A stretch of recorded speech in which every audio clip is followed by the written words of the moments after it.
Police had Eric Brown in custody Friday night, but he was released on Saturday. He was only charged with a crime today. And the big question for police and prosecutors: who knew about this case and when? And there's been a lot of confusion over that, but the result is clear. A man accused of a violent crime was in custody and is now on the loose. That's right. The Harris County Sheriff's Office tells me tonight that Eric Brown was booked into the jail on Saturday on an investigative hold. Well, the DA's office said it had nothing to do with the sex assault charge. They say the University of Houston police requested charges for a scuffle Brown got into with officers when he was arrested. Well, those charges didn't stick and Brown was released. And he's not the only suspect in the win tonight. There have been 3 other robberies, including the rape as well, in the past 8 days on this campus, and all the suspects in those robberies are still on the loose tonight. Students of the University of Houston have been on edge this week. Right now, the criminals, they feel like UH is a very easy target. The most recent victim of violent crime, They pointed the gun like this. robbed at gunpoint steps away from the Welcome Center and only a short walk from the garage where a female student was raped Friday night.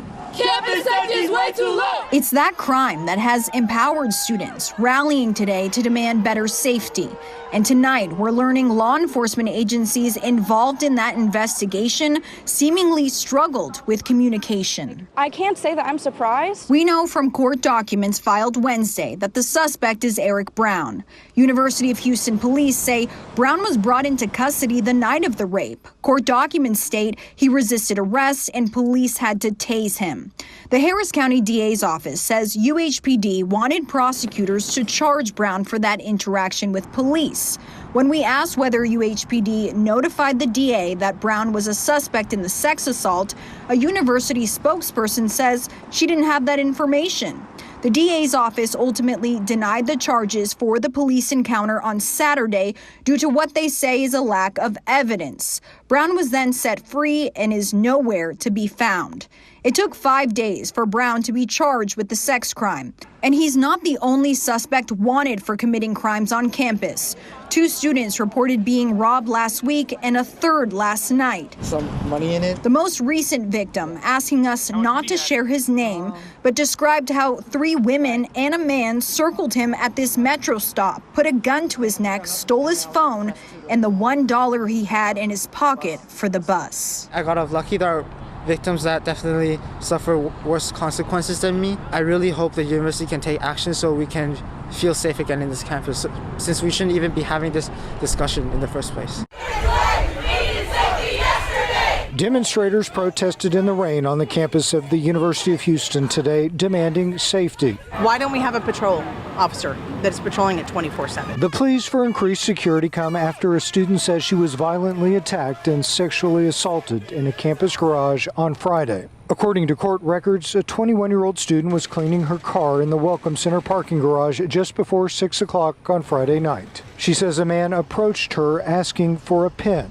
Then, she says, he pushed her into her car, held a knife to her throat, and proceeded to violently rape her. Moments later, she ran to nearby police, frantic, and told them what happened. The university sent out an emergency alert. Hours later, in the same parking garage, officers say a man approached them.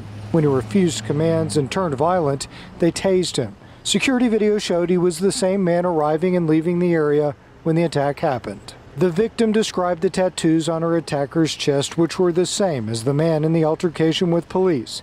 That man was identified as Eric Brown. But soon after he was detained, he was released and is still on the loose tonight. KHOU 11 made multiple attempts today to contact the U of H Police Department to find out what happened. They will not answer our questions. The district attorney's office says prosecutors were called the night Brown was detained by police. The DA's office says prosecutors were never told Brown was a rape suspect, only that he assaulted an officer and resisted arrest. At the time, prosecutors declined to press charges. Today that changed. The DA's office has now accepted sexual assault charges. On Saturday, the university sent this out to students and the media, saying the suspect had been caught. Tonight, we asked at what point university officials learned the suspect was on the loose. A university spokesperson told us no comment. Then we asked why an updated alert to inform students a predator could still be hiding on campus was never sent. We're now learning that the suspect in the sexual assault is this man, 40-year-old Eric Brown. Now, according to court documents, the victim said she was attacked by Brown on Friday evening after he forced his way into her car at knife point, then held the knife to her throat as he raped her. She flagged down police after the assault took place. Then police managed to track the suspect down later that same night. He was arrested, but as of today, he's not in police custody. All of these details coming to light as students marched around campus today, demanding changes in security from the University of Houston. The school has not responded to our request for information about some of the specific changes being made, but says that officers were added to the parking garage. One parent is skeptical of safety on campus.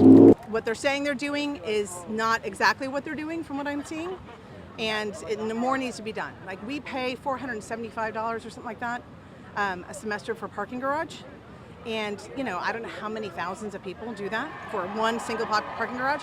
Why don't we have a patrol officer that's patrolling it 24/7?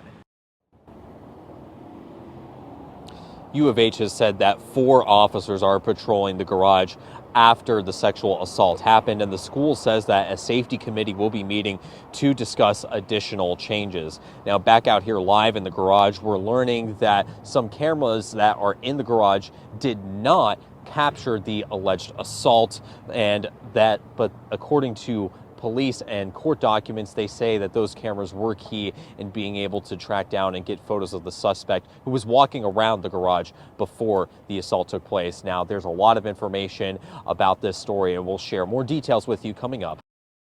This is a simple case of a dope fiend running out of options. See, this guy is trying to go back to prison, but he's trying to go back to prison for a long time. He don't have anything out here on the streets. So he knows if he rapes and robs someone, he get caught. He go to jail for 12, 13 years. He get 3 hots in the cot. He well taken care of till he have to be released and be back on the street and do this dope fiend shit. And as for them people that robbed that young fella, I'm willing to guarantee you that they probably go to U of H themselves, or they know somebody that goes there. That's why they was that comfortable doing what they did. I mean, they looked at that little fella and they knew they wasn't going to get no wreck. I guarantee you, if they thought that dude was packing, or they thought that, he was going to do something to defend themselves, they'd have rolled right past him. He just looks like an easy lick. Hate to say it, but they saw an easy lick and they went at him. And good thing he complied, gave up all his stuff, and he's here to tell about it today. But we definitely ain't supporting nobody that participate in taking the goods from a woman, And we hope that joker get caught and caught fast. Until next time.